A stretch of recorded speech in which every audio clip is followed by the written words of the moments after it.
বিশ্বনাথ চক্রবর্তী। বিশ্বনাথ দা, স্বাগত সিএনএ আপনাকে। মুখ্যমন্ত্রী মমতা বন্দ্যোপাধ্যায়ের টুইট, তিনি বলছেন আজ তথ্যের সর্বজনীন প্রাপ্তির আন্তর্জাতিক দিবসে তিনি টুইট করে জানাচ্ছেন যে সাম্প্রতিককালে সংসদ চলাকালীন সরকার তাদের যেভাবে মুখোশ খুলে গিয়েছে তা অবাক করে দিচ্ছে। তিনি বলছেন বেশিরভাগ প্রশ্নেরই উত্তর সরকার বলছে যে কোনো তথ্য নেই, প্রত্যেক নাগরিকের তথ্য জানার অধিকার রয়েছে, সরকার জনগণের কাছে জবাবদিহি করতে দায়বদ্ধ। এই টুইট করেছেন মুখ্যমন্ত্রী। কিভাবে দেখছেন রাজনৈতিক বিশ্লেষক হিসেবে এই টুইট? দেখো, তথ্য জানার অধিকার সংসদে 2005 সালে আইন পাস হয়। তথ্য জানার অধিকার এখন আমাদের আইনগত অধিকার, সাংবিধানিক অধিকারের পরে। কিন্তু চ্যারিটি বিগিনস অ্যাট হোম। মুখ্যমন্ত্রী যে টুইট করেছেন, যেখানে তিনি কেন্দ্রীয় সরকারকে তথ্য না দেবার জন্য অভিযুক্ত করছেন, সেই একই অভিযোগ মমতা বন্দ্যোপাধ্যায়ের সরকারের বিরুদ্ধে গত 9 বছর ধরে লাগাতার সংবাদ মাধ্যম থেকে শুরু করে বিভিন্ন সমাজের ব্যক্তিরা করছেন। মমতা বন্দ্যোপাধ্যায় আর তথ্য দুটো ম্যাচ করে না। তিনি যা বলেন তার সাথে কোনো সঙ্গতি থাকে না তথ্যের। মমতা বন্দ্যোপাধ্যায়ের কাছে 1000, 100 হয়ে যেতে পারে, কোটি 100-তে এসে যেতে পারে। তথ্য সংক্রান্ত মিনিমাম লেভেলের সায়েন্টিফিক তৃণমূল কংগ্রেস সরকারের নেই। তার কোনো তথ্যের কোনো দায়বদ্ধতা নেই সরকারি। ফলে মমতা বন্দ্যোপাধ্যায় জাস্ট পিঠটা উল্টো দিকে ঘুরিয়ে দিতে চাইছেন। বাস্তবে তৃণমূল কংগ্রেস যে 9 বছর ধরে সরকারটা চালাচ্ছে, 9.5 বছরের কাছাকাছি সরকার চলছে, সেই সরকারের তথ্য সংক্রান্ত বিভ্রাট, তথ্য মানুষকে না জানানো।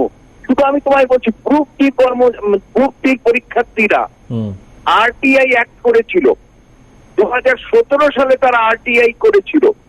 আজও গ্রুপ ডি লক্ষ লক্ষ পরীক্ষার্থী তারা আরটিআই বা তথ্য জানতে পারেনি যে কার কোন র্যাঙ্কে আছে।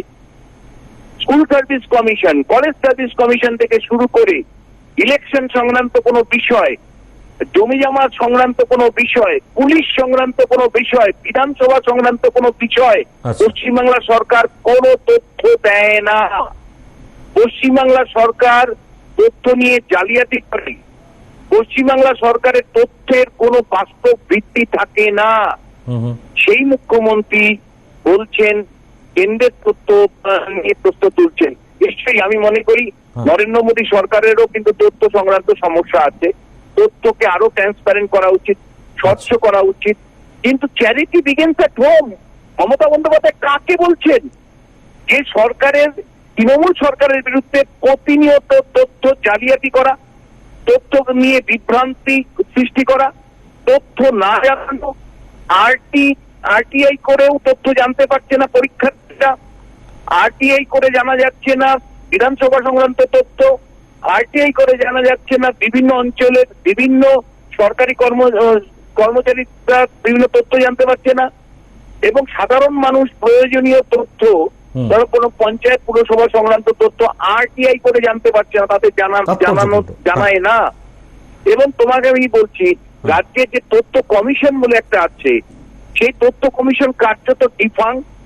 যেভাবে সেখানে রাজনীতির ছায়ায় মানুষকে রাখা হয়, অ্যাপয়েন্টমেন্ট করা হয়, সেই তথ্য কমিশনের ভূমিকাও কিন্তু প্রশ্নের সম্মুখীন হচ্ছে বারবার।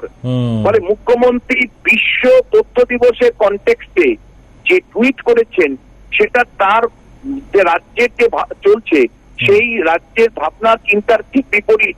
যেখানে রাজ্যে তথ্যের গাফিলতি আছে, তথ্যের অসংলগ্নতা আছে, তথ্য পশ্চিমবঙ্গের তৃণমূল সরকার মানুষকে জানাতে চায় না। যেখানে গ্রুপ ডি পরীক্ষার্থীরা বছরকে বছর আরটিআই করে অপেক্ষা করতে হয় তথ্য জানার জন্য, বিভিন্ন স্তরের মানুষকে, সেখানে মুখ্যমন্ত্রী ঠিক উল্টো কথাটা বলছেন।